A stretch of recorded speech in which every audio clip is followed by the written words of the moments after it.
Hey guys, welcome back to another episode of Stupid Guitar Tricks. I'm GR. Let's get started. Today we're going to talk about guitar tone. Every guitarist wants to find their voice, but they need to find a tone that's useful. How do you find a tone that's useful? What should you be looking for? Well, we're going to talk about that today.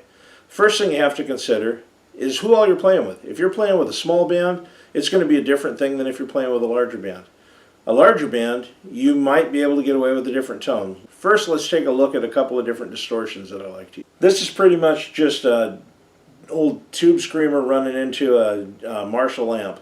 Pretty simple setup, very basic setup.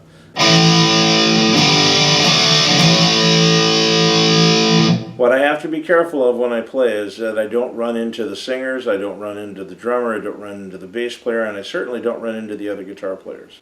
If you listen to my tone, it's not scooped. A lot of guys like a very scooped sound, something like this.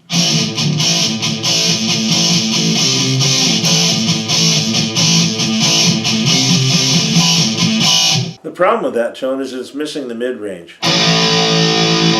Without that mid-range in there, you're going to drown. When the other guy's playing something that sounds like this, you're going to disappear. Notice there's not a lot of high end on it, or low end. I'm staying out of the way of the drums with this, and I'm staying out of the way of the singers, the cymbals, and some of the higher end guitars. If I need to get up in the high end, I'm playing a telly, and I can get fairly twangy with it.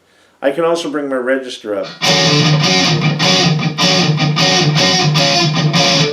That's pretty easy to do. Now there's times you might want a distortion that's going to be a little bit more muddy, where you don't want to stand out.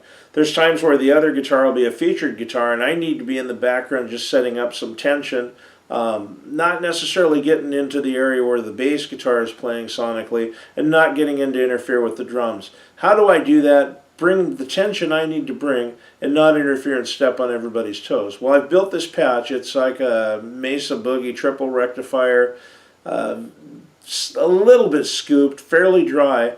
But the whole idea is that it's going to be very compressed, a very tight sound that stays in a very, very narrow bandwidth. So when I'm playing, I can put it right in that pocket and leave it there, and people can stay above me and stay out of my way, or below me and stay out of my way very easily.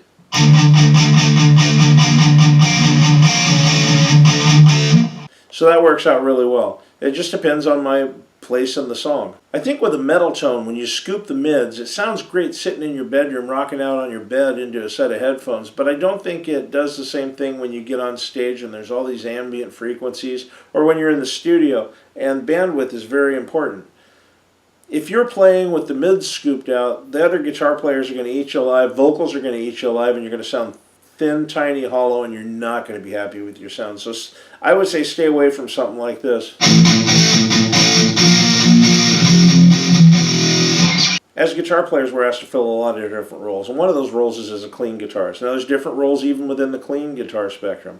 If you're being asked to play a very clean signal, what are you being asked to play? It depends. If you're playing with a bunch of other guitar players and you're all kind of in this one big swirly spot, what I would suggest is something like a very clean Fender Twin sound. I can cut through if I need to because, again, this is a Telecaster and they're very, very twangy. So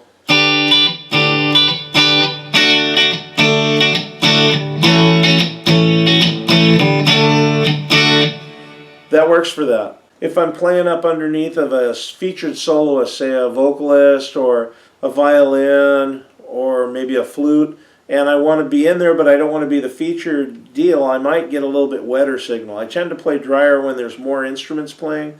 It keeps me from falling out. If I'm trying to support a soloist, whether they're on vocals, flute, whatever, and I need to be under them,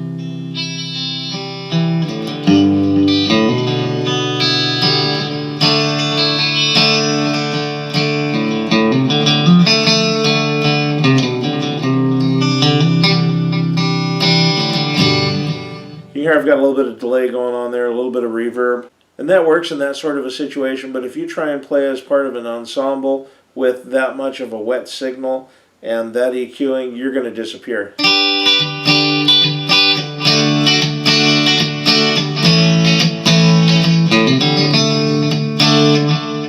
It's just too muddy. You don't want to do that. You don't want to play that way, unless there is one other instance I can think of where you might want to play that way. You might want to sound dirty and kind of weird and fall out into the background. There's a song that our band does, it's from Australia, it has a lot of keyboards in it. Well, not a lot of electric guitars, so what I'm trying to do is I'm trying to use my electric guitar as a keyboard, and I'm kind of doing a pad sound, but at the same time I still want to keep some of the dynamic of the guitar.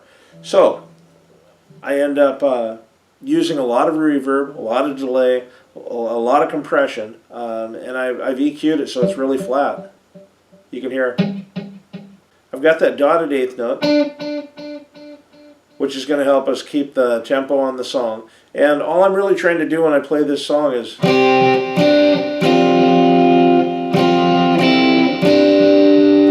just playing a keyboard part.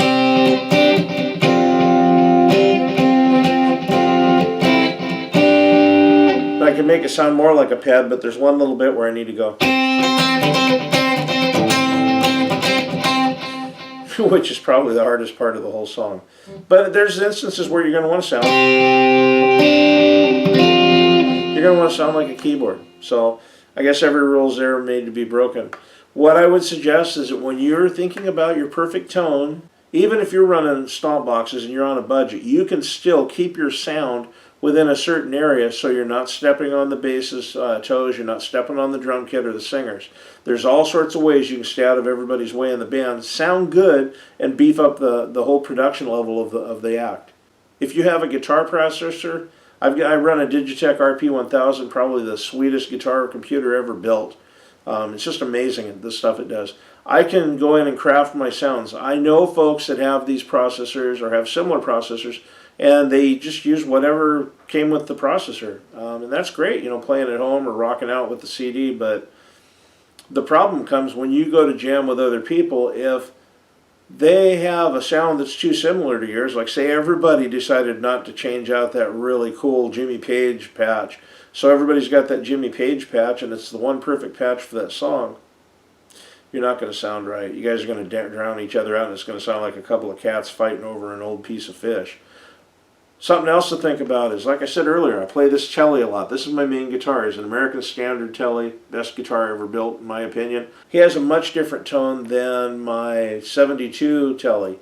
He also has a much different output characteristic. So whenever I build a patch for a show, I really have to think about what guitar gets played on that patch. So I need to take into account what guitar am I playing on the patch, who am I going to be playing with, and what's my role. If I can answer all three of those questions, I can craft a sound that's going to sound pretty good. It's going to get me out there in the mix without driving the band director and the stage manager crazy, because you will if you don't take care of your business at home. You know, and you can't really program a lot of these pedals on the fly. You don't want to be down there on your knees tweaking knobs and trying to get it to work while everybody else is waiting to do a sound check. Don't waste everybody's time. Do this stuff at home. Do your homework. Do your thinking. I mean, really, it's just what's your role.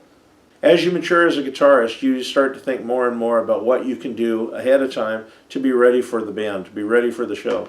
This is one of the things you really need to think about. I've seen a lot of people that were great guitar players but really didn't give any forethought to how they were going to sound or what their real estate in the mix was going to be. So if you can think about where you're going to be in the mix, what you're going to play, you're going to be money ahead when it comes time to get on stage. And that's pretty much my stupid guitar trick for this week.